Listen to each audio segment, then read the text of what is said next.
Ooh, a script for the new episode of The Death of All. Let's see. What? Typewriters? Seriously? That's what we're doing today?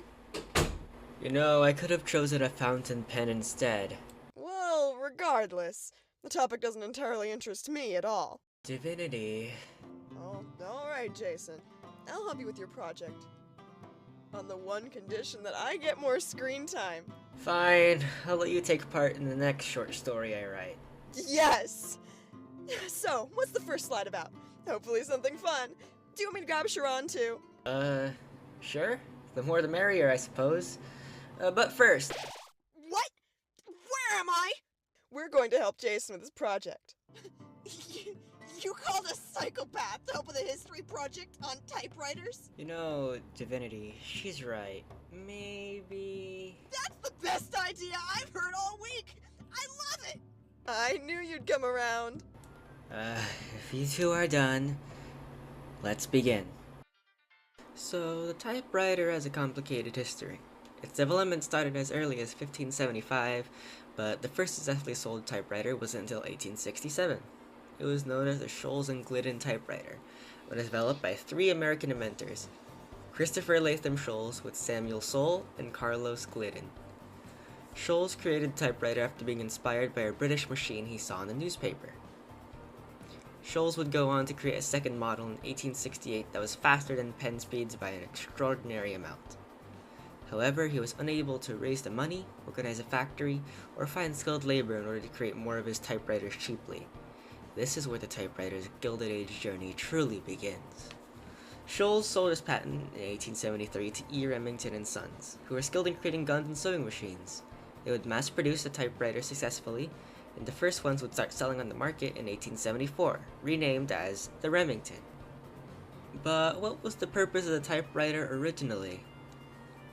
Any guesses, you two? To type murder notes for when we kill someone. What? That's what I use the exclusive Dark Terrace printer for. The evil organization known as the Dark Terrace has a printer? If I may, I created the typewriter specifically to help those who can't write. I mean, why pick up a pencil when you can carry a portable printer? I guessed it's somewhat correct. 1 point for Divinity. We're playing a game? Oh, it's on! I've been around since the beginning of time. You think you can beat me? Well, I've been around since I was born. That's what I just said. Anyways, typewriters. Yes, typewriters. They were originally created to help the blind write. After all, it's much easier to memorize keys than hand strokes. In fact, in 1808, an Italian created a machine to help his blind friend interact with the world. Inspiration for typing machines were all over the place, failing to be patented. Thank Grandis we finished the first chapter. 4 more to go. I need a short break. Divinity, you can help me out with this one. Yes, I swear I won't let you down. I haven't properly introduced myself to the class, have I? How rude of me. Let me fix that. I am Lady Divinity Divination. You all must be Mr. Jeffrey's class. A pleasure to meet you all. And I must say, it's amazing how my creator here likes to learn history now. Thank you, Mr. Jeffrey. Now, with that all out of the way, it's time to begin. So, in front of you now, there should be 2 pictures. To the left, a typewriter with its parts labeled, and to the right, a numbered process of what happens when you press a key. After the key is pressed, a lever swings another lever known as the type hammer or type bars. The type hammer swings upwards, and just before it hits the page, the ribbon spool sandwiches itself between the paper and type hammer. And that's all for just pressing the key.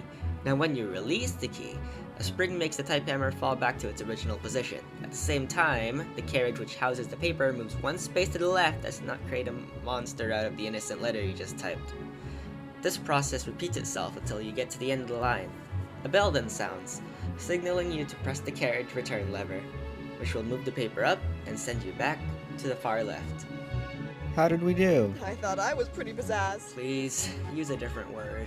Marvelous, glamorous, insanely gorgeous. Okay. Well, you two are taking up my time, so I'll start off chapter 3. Aye, aye, Captain. In the meantime, I'm going to go get something to eat. Huh? What? Sorry, I fell asleep. That was super boring. Divinity's gone? Yes! Party! Anyway, the typewriter was one of the most revolutionary word processors. It reduced the time and cost to create documents by a large amount. I assume it's way slower than Google Docs and Word, though. Welcome back. And yes, but this was the start of evolving word processors. While typewriters didn't become common in offices until the mid-1880s, the typewriter opened up many job opportunities for both men and women. This led up to nearly 45,000 and 64% of all typists and stenographers being women by 1890. Surely not everyone chose to change right away.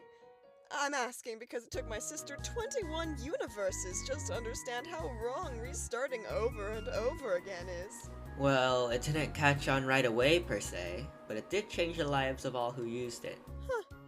The origin of the typewriter is very similar to the origin of me and Grandis.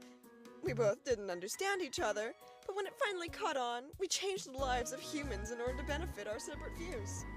That's surely one way to put it. Anyway, when the Remington typewriter came out, many improvements were being thought of.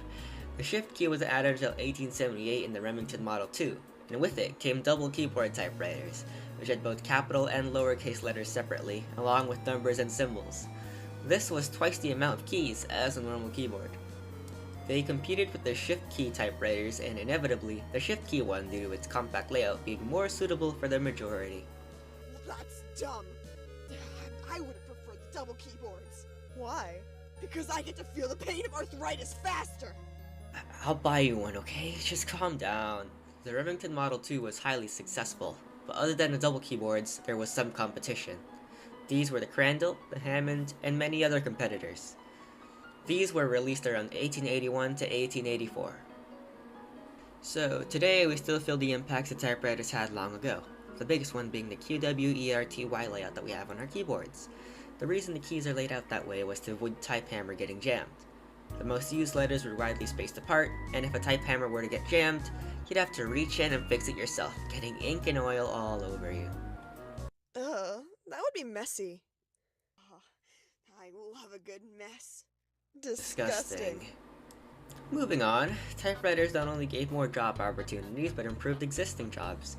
Office work specifically began to pay more, and the workspace was generally cleaner overall. And secretarial work was dominated by women even before the typewriter, so once the typewriter caught on, it revolutionized the work they did. There were even many variations of the typewriter, one being a noiseless kind, which were quieter than the normal due to the type bar striking at a slower speed, but were less efficient at making clear letters. Another kind were the electric typewriters, which utilized an electric motor to power it.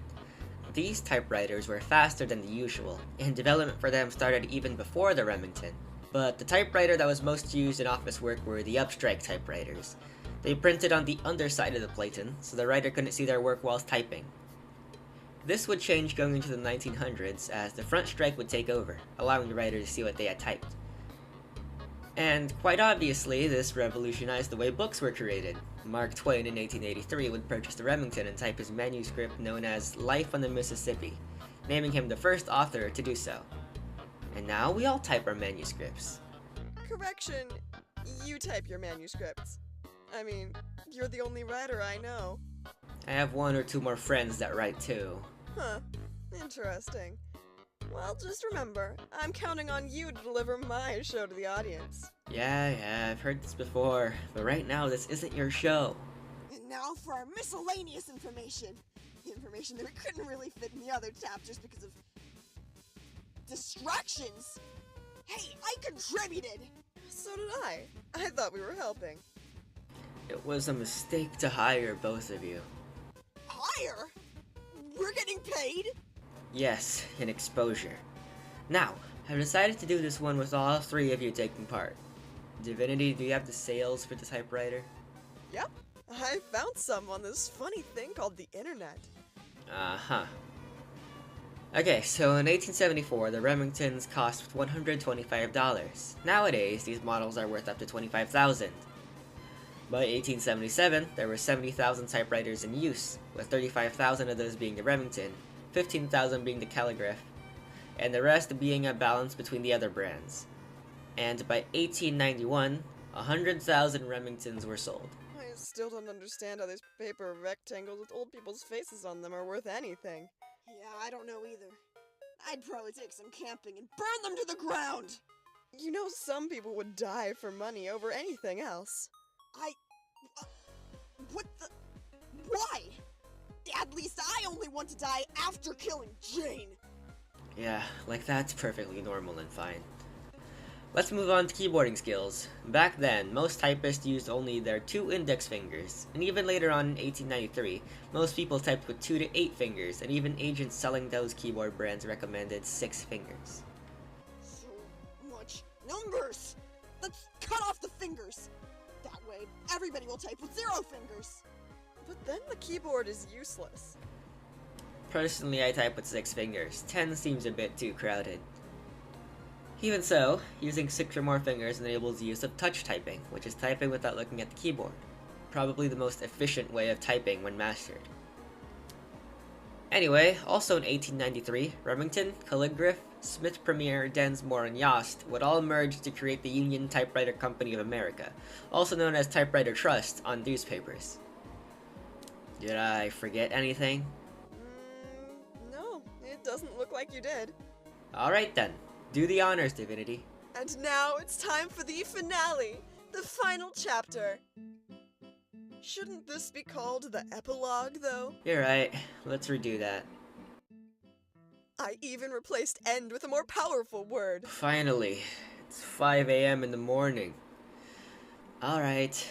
Well, Divinity, Sherry, any last words before I send you both back to your world?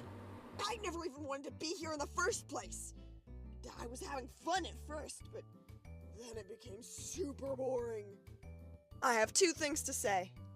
1, this was really fun to do. And 2, now that this project is done, you can focus on your book.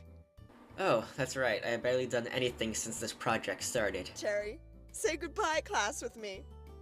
1, 2, 3. Goodbye, class. And thank you for listening to my presentation. Sorry if my friends here were a bother, but if they enhance the presentation, then that's great.